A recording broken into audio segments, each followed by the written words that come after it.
Europe used to be the dream, the bucket list, the ultimate escape.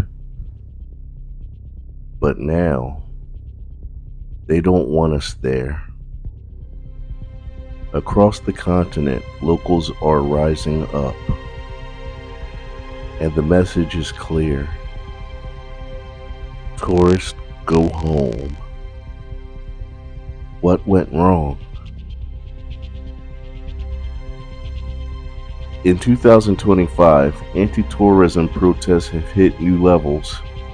From Barcelona to the Canary Islands, angry residents are marching, blocking roads, and even vandalizing hotels.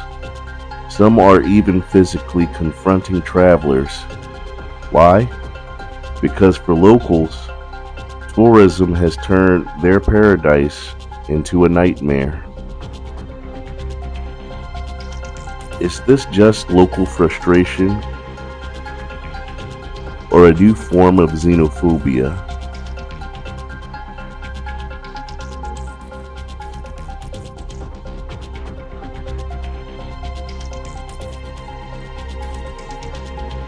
Short-term rentals have jacked up rent.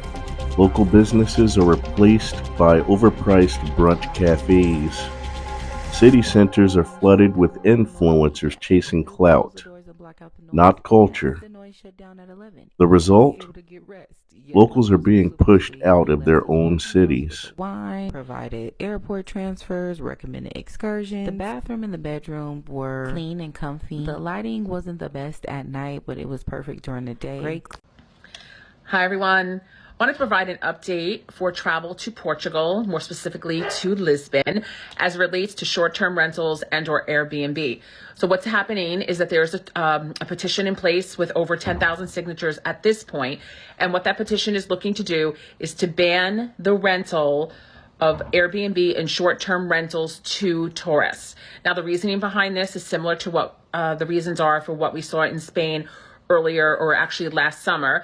And what's happening in these cities is that the apartments are being withheld for Airbnb reasons, and it's forcing the rents to increase greatly for the residents, and it's forcing residents of these cities to live on the outskirts of the city.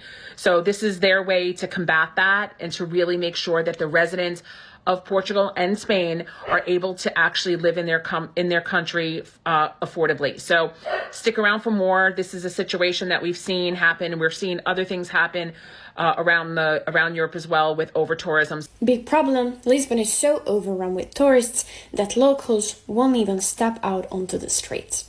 In Lisbon, as in other popular European cities, over-tourism is a growing problem for locals. The city's mayor has promised to take measures to reduce the negative effects of over-tourism. These include banning tuk-tuk vehicles and regulating Airbnb-style home rentals. Locals complain that tourists have made the streets overcrowded, and many have already sold homes bought by investors for short-term rentals.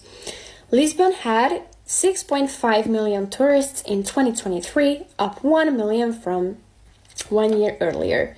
So far, in 2024, 3 million tourists are known to have visited the country in June alone, mostly in the capital. Apparently, this has been going on for a while, maybe a few years or more, because I am seeing reports that are popping up that say in Lisbon, Portugal, families are being evicted from their homes to make way for tourist rentals, leading to increased housing costs and a strain on the city's social fabric. This trend is fueled by a surge of tourism and corresponding increases in rental income from the property owners. Another report comes from Euronews.com, says landlords in Lisbon are forcing local residents to move out of their homes so they can rent them to tourists for more money. Residents in Portuguese cities like Porto or Lisbon are claiming the right to live in their own cities. They now have more tourists per resident than London and Barcelona. And that was dated September 23rd, 2018. It is now 2025. This has been going on for quite a while, it seems.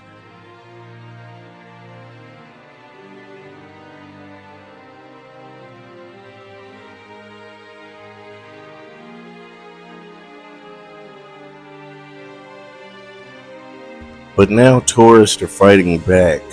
Online travel influencers are boycotting entire cities. Some are calling the protest entitled and anti-freedom.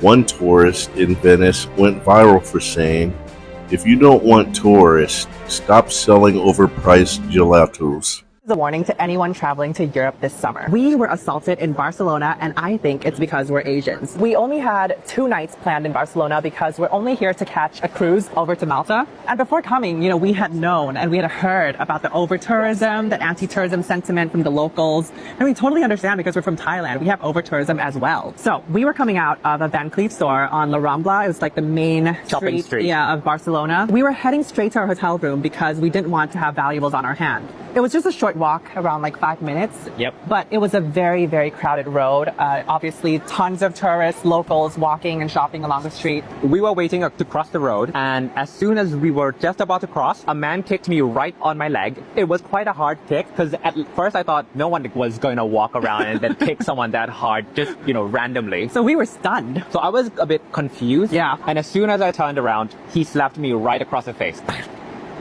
Obviously, I was shocked. The entire crowd around the street was shocked. Everyone turned around and was like, what the hell is going on?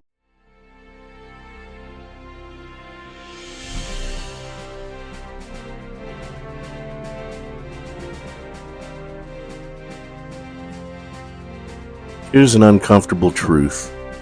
Travel isn't just freedom, it's power to some. When rich travelers flood the poor neighborhoods, is it exploration or exploitation? Do we have the right to visit any place we want, no matter the local consequences?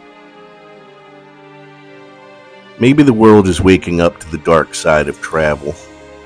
Or maybe we've just forgotten how to be guessed. Either way, one thing is clear. The age of travel anywhere, anytime, no consequences, is over. Sound off in the comments. Should tourists be banned from overrun cities? Or are locals just ungrateful for the money tourism brings? Like, subscribe, share. This is Passport Nomad, signing off.